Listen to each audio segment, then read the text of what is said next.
France. He's a four-time time trial world champion. His last ever race was the individual time trial at the Olympic Games in Rio, and of course, he won. He barely needs a name. He's best known by his nickname. It is Spartacus, Fabian Cancellara.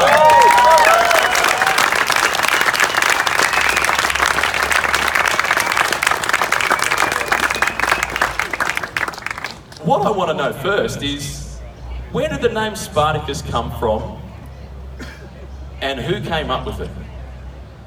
It was in 2004. It was in Fassa Bortoli years with Roberto Petito. He's a rider from Rome, and he came up with his name, and from there on it has started quite slow because he just said it. He said, hey, big rider, large shoulder, yeah, the way you race, the way you are, can be a good name. And so he came up with that, but then 2 years it was more a bit a hidden name, and then slowly that name came back and crushed into the world of cycling. How did you feel about it at first? Because Spartacus is a pretty big nickname, and might I add, it's a pretty cool nickname. I mean, it's a special name, and first people have been laughing because we have in different places.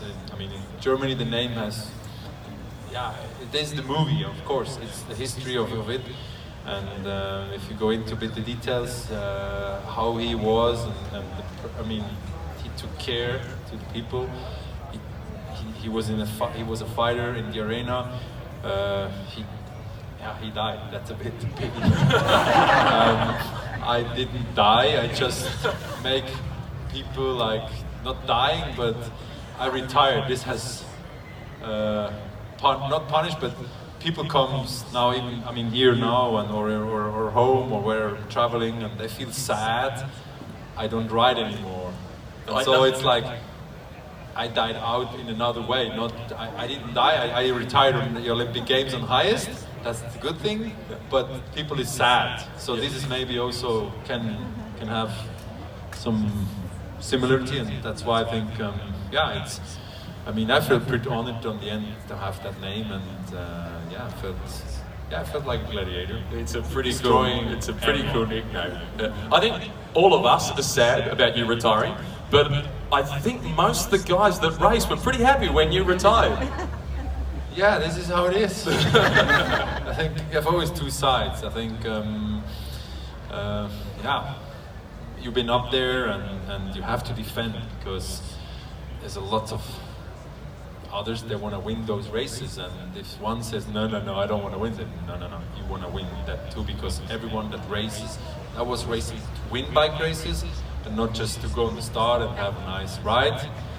This is like this morning at the Westpac, I could have a nice ride, but a race, and this is the races I did, I was riding for winning, and so then of course you have lots of enemies, you have not so many friends, and on those races I had to be an ego, I had to get the best out of those days, and if you want to win, you had to sacrifice a lot before, and you had to do the best for you and for the team, and this is what I also try to always do if it comes to equipment, if it comes to integration on also supporting the others on those races before.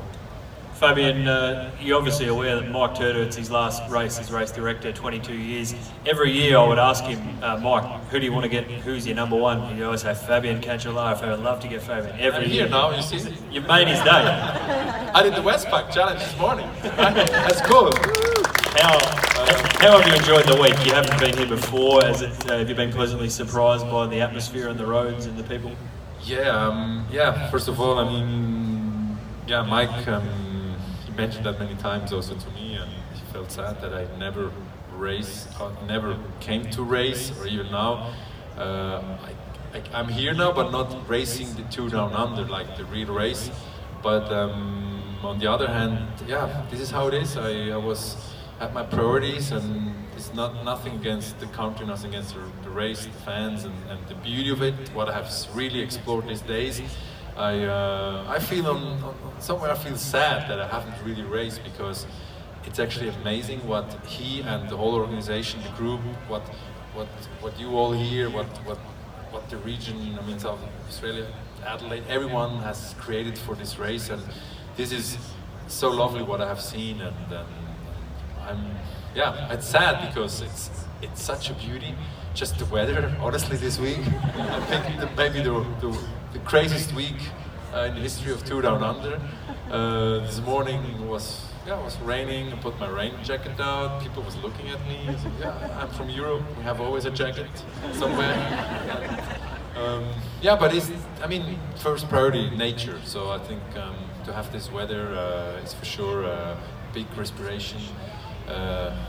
Because normally they say it's 42 degrees, that I can't believe. I had this morning was 9 degrees temperature when we went there, and this is more weather I'm used to ride. But no, I'm definitely enjoying the time here.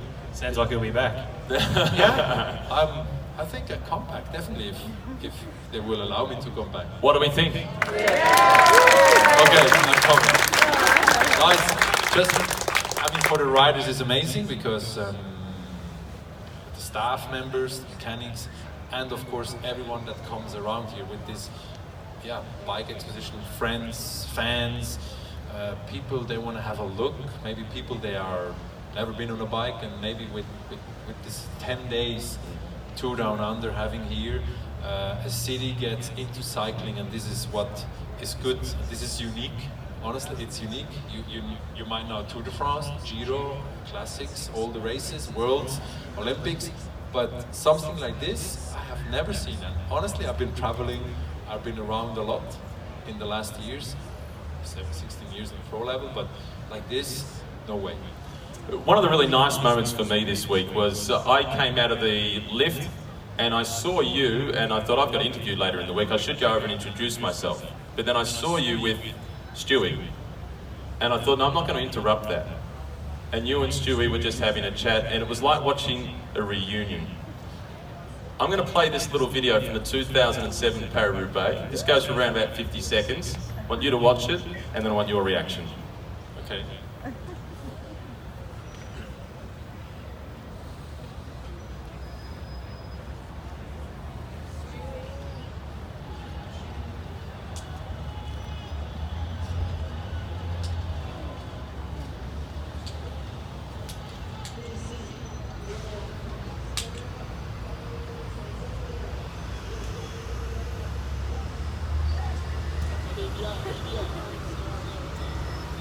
Adelaide gets stoned.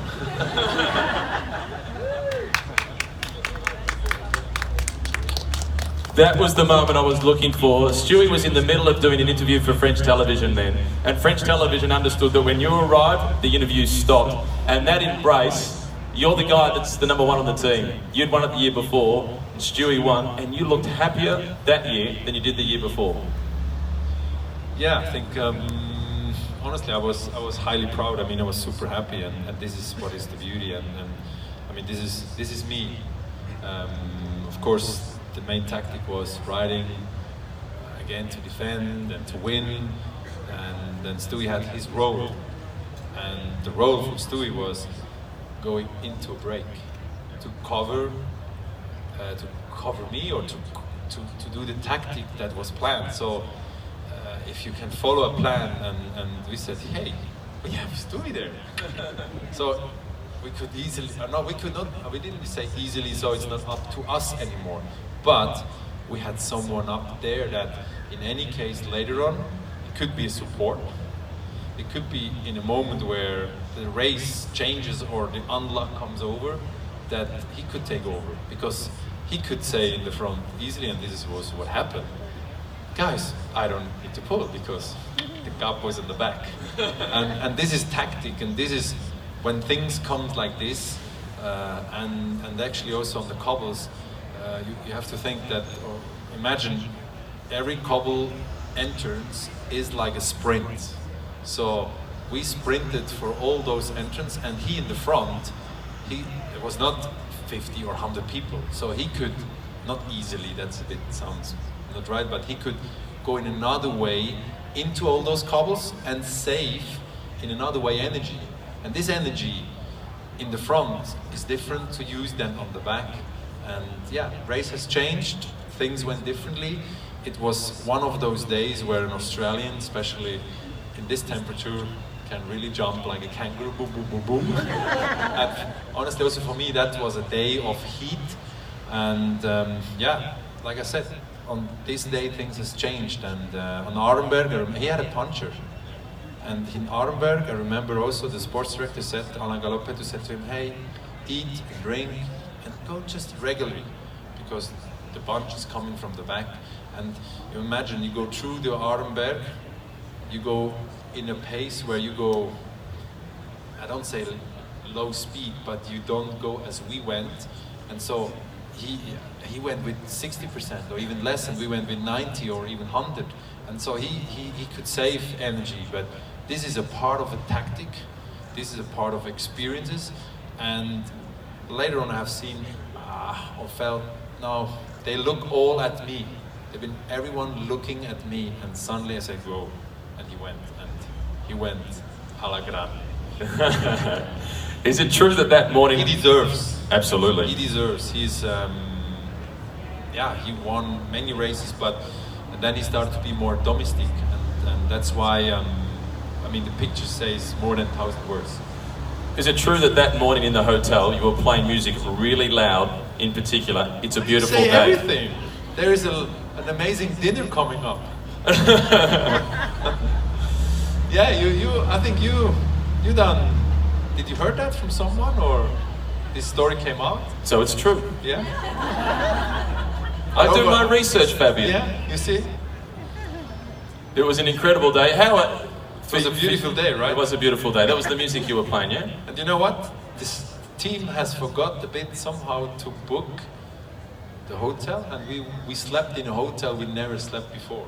I also remember now through the way we're talking, and things comes up, and images, and the whole day, the tactic, the morning, how I felt, how the day's been before, and yeah, now it's like really, really full present. That's why it's like, yeah, you know, the day. Yeah. There's also in Paris-Roubaix, was leading up to that race, the discussion was always about you and Tom Burnham. And there's a beautiful image of Tom winning Paris-Roubaix one year and you finishing in second position. And when you're going up to the podium, he's on the podium, you step up in a second position, and you were incredibly gracious in finishing in second place and cracking a joke and having a big smile and laughing with Tom. How important was that rivalry to your career with Tom? Yeah, it was important. I mean, for me, was everyone a rival, because when you want to win, then you have only enemies, kind of. You have others, and for sure we had those epics, Paris-Roubaix or Flanders 2010, where the national country also stand out with Belgium, Switzerland, and not just a team, because the team can change and colors can change, and I can imagine, and I see it even now, I get confused sometimes.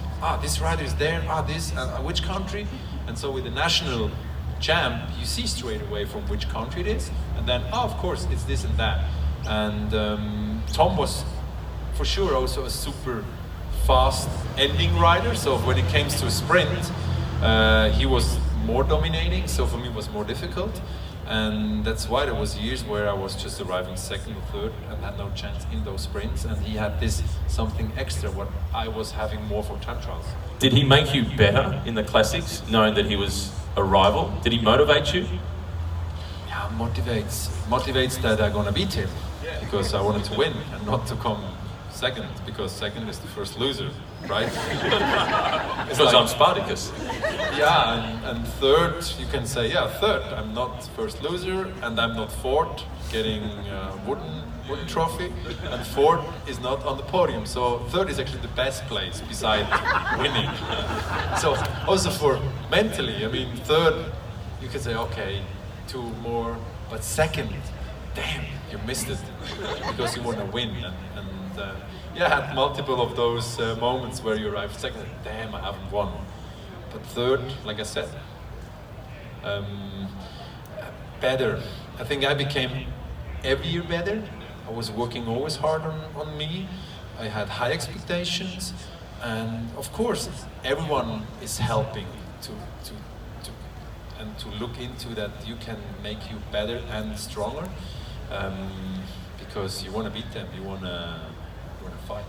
but with respect, fair play, and then yeah, let's go and have a rumble in the arena. Rumble at the Ronda. One of the controversial moments that was caused, not by you, but outside, was at the Tour of Flanders when you rode away from Tom Boonen. And Davide Cassani from Italy accused you of having a motor in your bike. And a lot of people responded, yeah, he's got a motor, it's the Cancellara 1000cc. How did you respond to that accusation? 12 engine. 12? 12 engine, on left and right, right? 6 here, 6 there. What was it? I agree. What was it like for you to hear those accusations? Because it's, you know, it's hard to prove something that's not there. Yeah, it's, on one way say it's fun, it's nice, it feels like a compliment, but on the other hand you say it's taking a piss on, yeah. and it's sad, and what everything can be coursed around it, and who did it, or I mean the person, you mentioned the name, and so that damaged more than I mean it wasn't his own ego stuff. I mean he get maybe more out of it and maybe he feels better about it, but yeah, like I said, it's on the end at the beginning you laugh, say cool, yeah, I have an engine, yeah, left and right, and I was at home and say, idiot, look, my bicycles are here, because I had the 2 bicycles. I took them home because I have a few bicycles home in my cellar somewhere hidden. On the end I have 35 bikes. 35 bikes? You need to open up the Cancellara Museum. Yeah, I mean, I'm not ready like Stewie is with his coffee and also where he has his other bikes, but I have Sanremo, Flanders, I have Worlds, I have Olympics. I mean, the bikes are there and they're still looking like they are, and yeah, I said always, hey idiot, come over, Italian guy, and you can take them. But at the end, you know how it is. I mean, cycling went through difficult, and I don't need to prove anything, because I have proven in 10 years on high level, on winning the best, biggest races in the world, and this was me. And then, of course, if you are out there on top, you have enemies, and people want to put you down and not put you even higher. And this is the price you pay when you're good. And you have to live and to learn to adapt and to be strong in the mind. And sometimes I was not so strong, and I had to take a step back and say, hey, let me in peace, and I need my time. And then instead of 4 weeks holidays, I took 6-7 weeks holidays. And to really get this over, because mentally, like I said, it's on one way it's nice, but on the other hand, you have the other side that is difficult. It's easy to make friends if you finish 97th. Oh yeah, of course. Much easier. But much easier, but still, for this guy can be also hard. I think in sport, in business, whatever it is, as higher you go, as tougher it gets. And if you can't handle it, you will crack and will fall down quite fast, and they will let you there. Yeah. You're clearly not just strong physically, clearly a strong character, and we saw that within the peloton. Particularly in the Tour de France on the stage that was in the rain in Belgium when Sylvain Chavanel was off the front. It was really dangerous. And you went to the front of the peloton, in fact back to the car, to the race director, and you said, hey, let's neutralise the race. Can you remember that moment and your influence on the peloton and the fact that the race did get neutralised? Yeah, also there was, you know, controversy about, you want to only look for the Schlecks and so on. I said, no, I mean, there is 3/4 of the bunch been on the ground, and I mean, I lose my yellow jersey. I mean, Chavanel is in the front. We will not stop him because it is how it is. So the situation came, and for me, priority number 1 is just the riders, the health, the crash. And the crash was caused not by a rider. It crashed by oil problem on the ground and slippery roads, and yeah, I just said, let's do it because it's the best for everyone, and it's still long and so on. And yeah, I mean, been a lot of talks after that, but I think for me it was right to do it. And I have lost the yellow jersey. Will you give just the yellow jersey away? Like, let's give it away, a jersey. I mean, every day you can be in yellow is something amazing, and I give it away for what I felt it's right to do. Because at that moment, there's not anything on millisecond where I thought, let's continue to race, because honestly, you know where I was? I was really in the front. So I could also go away and say, you know what, I'm going to win another 2 minutes at the classification, and then I can have the jersey for another many, many days. But if you remember, the day after, I got the yellow jersey back. So somehow there's someone looking on top. And this is what I believe, and this is what I follow. And when things come out of my stomach, with the good gut feeling, then things come back. On the topic of the yellow jersey, 2004 in Liège, your first ever Tour de France. It's a prologue. You're riding for the Italian team Fabian. You're on the ramp, your first day in a Grand Tour. Most people there are nervous, they're just hoping to get through, they're looking forward to starting their first Tour de France. Did you really believe that day that you would be the guy that won the stage and took the yellow jersey? Not really, because it was the first tour, so you come on the biggest platform what at that time for me cycling has given, and there was millions of people, and there was lots of others, they've been good. And you come from an Italian team, and Fabian, the time trial wasn't the main focus, because it's not like you got the TT bike at December. No, in Fabian we got the TT bike in March maybe, so we got it really late, and in Fassa was more about we go to the races and we want to win. We want to give the best out of ourselves, but not on time trial, because Giancarlo Ferretti, I learned a lot, highly respect, but the time trial wasn't he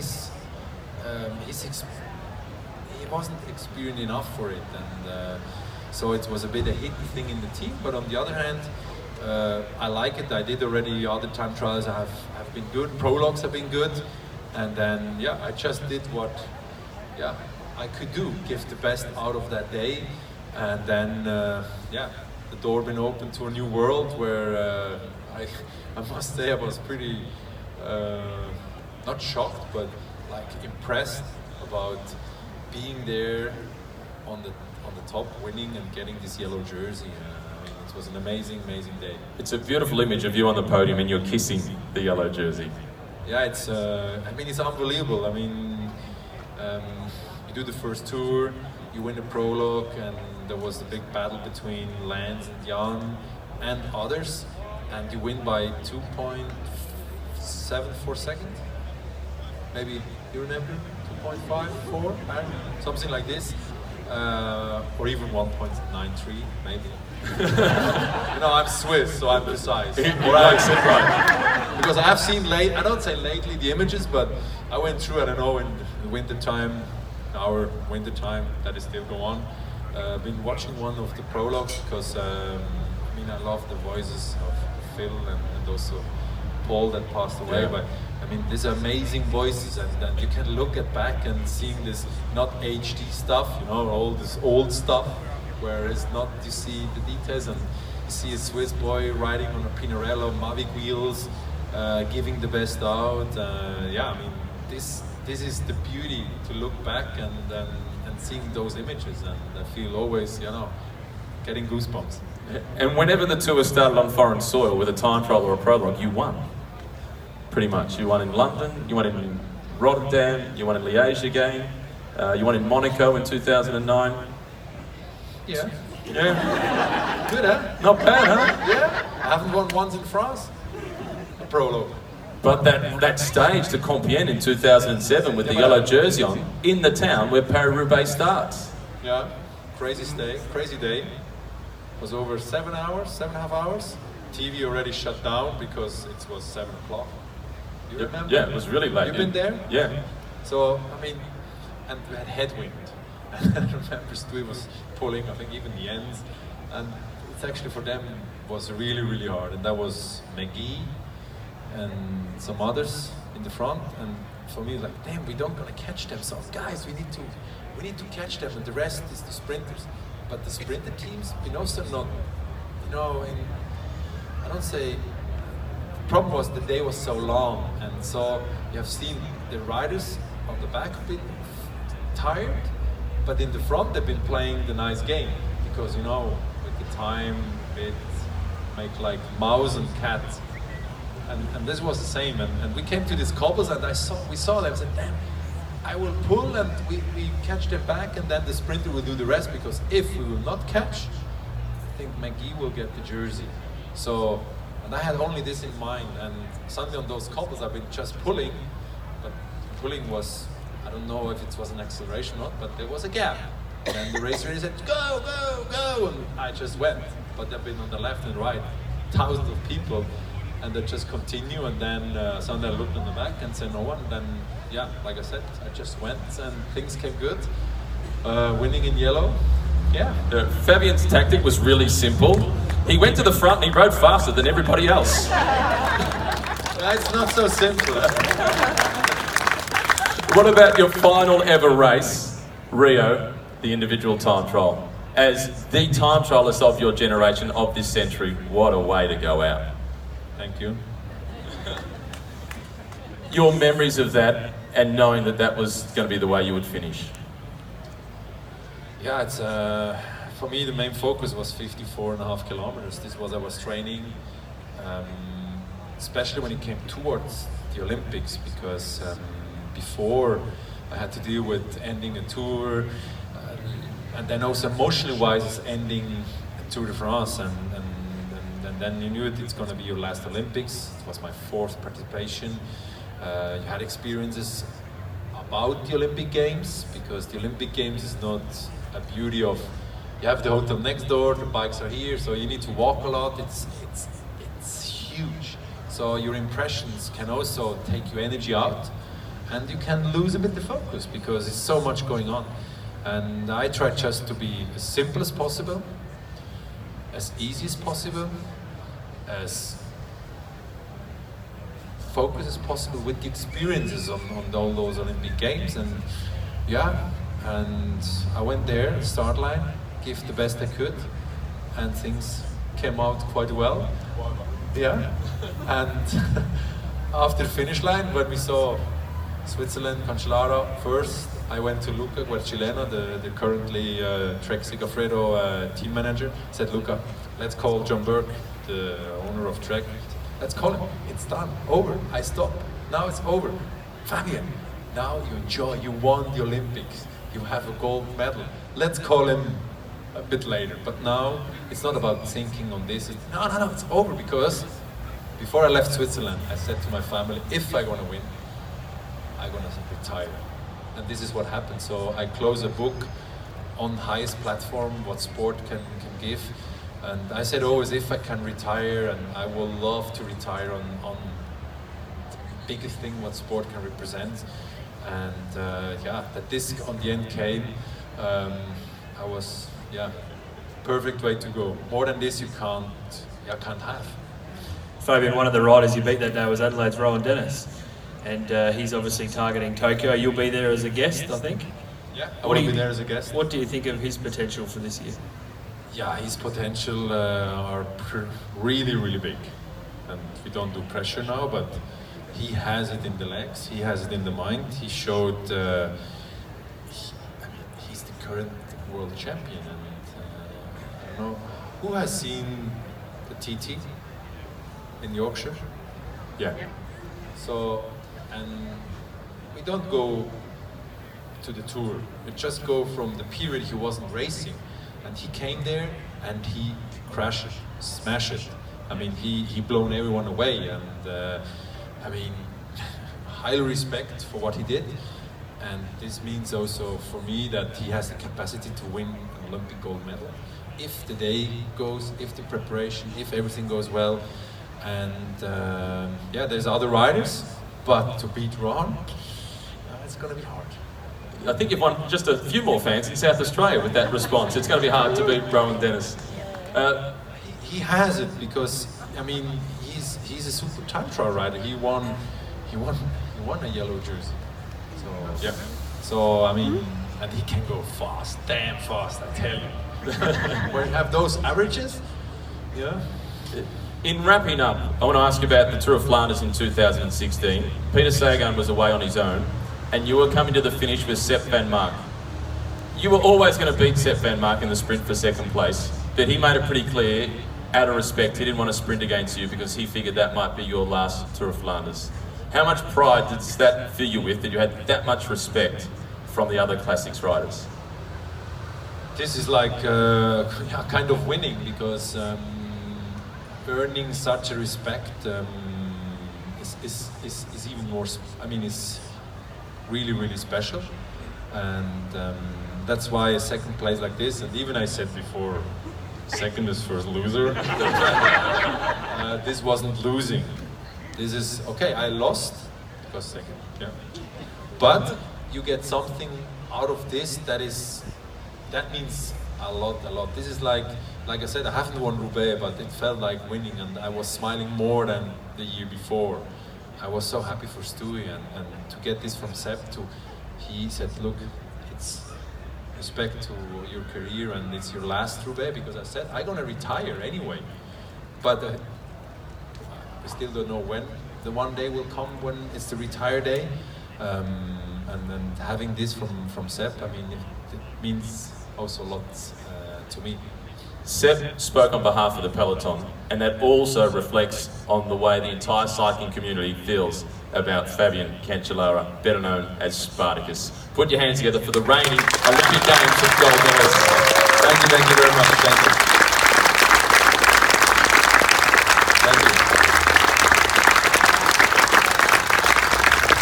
What a privilege it's been. 3 Paris-Roubaix, 3 Tour of Flanders, 29 days in the yellow jersey, 8 stages of the Tour de France, 4-time time trial world champion, Olympic Games gold medalist, one of the all-time greats of cycling. Spartacus absolutely fits. Thank you very much.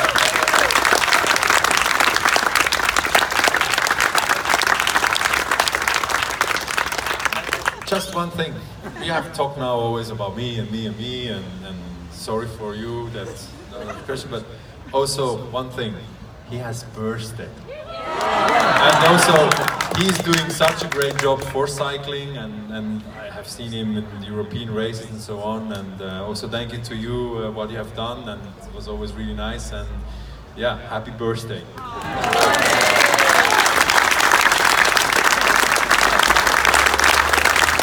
It doesn't get much better than that for a birthday, does it? I win today. Not second, you're second, I'm first. We'll be back tomorrow with Mitch Dunker, and we'll have Luke Burbridge with us along with Nathan Huss. Coming up here very shortly is